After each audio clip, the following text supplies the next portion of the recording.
Now, Khalil Dewan joins me in the studio here in Istanbul. He is a researcher at TRT World Research Centre. Thanks so much for coming in. Thank you very much. So we're reporting two attacks today. Distinguish between those two, because the Houthis are only claiming responsibility for one. Yes, indeed. So what we have seen is that the Houthi armed group have claimed responsibility for the attack in Boreika district, which is in Aden, where there was a military parade by the UAE-backed forces.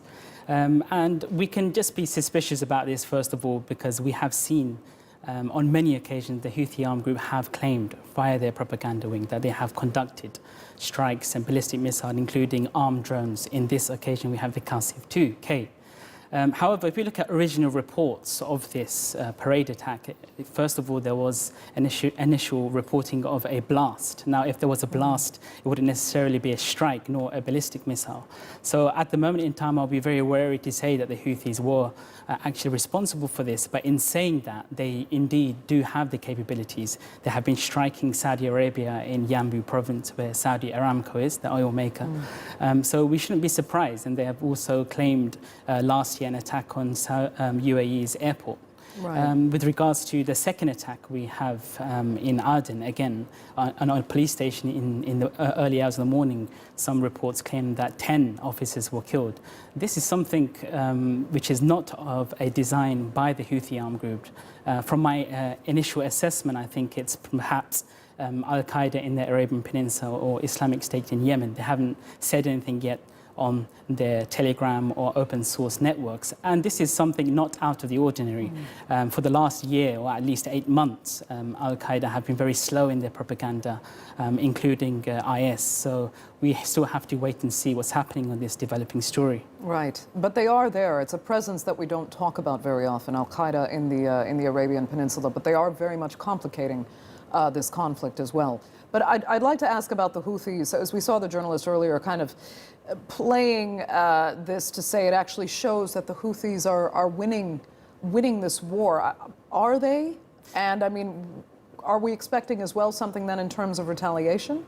There is definitely a stalemate at hand right now, and I think the Houthis are definitely putting pressure on UAE. 90,000 UAE-backed forces will remain in UAE, particularly southern Yemen. And I think it's an important point to make that UAE were never really interested in northern Yemen, where the Houthis were. However, in all of this, in the equation, Saudi Arabia has been very silent.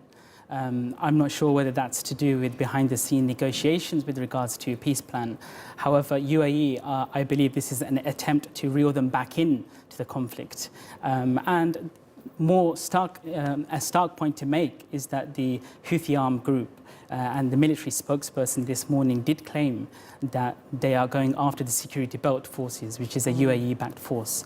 The reason for this diversion is unclear, but it definitely has something to do with their withdrawal. And the third aspect of my analysis, I think, is that perhaps there may be a disenfranchised armed group within the West Coast. As a result of the withdrawal, they feel disenfranchised from a lack of support, and as a result, they're going after UAE. It's very unclear right now. Open source researchers are monitoring everything, and right. I'm sure this development story will... Very quickly, I mean, it's such a complicated picture, but just how far is this conflict from being resolved? I would say we are towards the beginning of the end. And whenever there is a peace talk, all sides of the conflict will be increasing their hostilities. And I think this is really putting pressure on all sides. And I think UAE, when they are trying to opportunistically withdraw, actually, they're very far from it, and they're very much involved in the south. Okay. Khalil Dewan, we're going to have to leave it there. Thanks so much for joining us.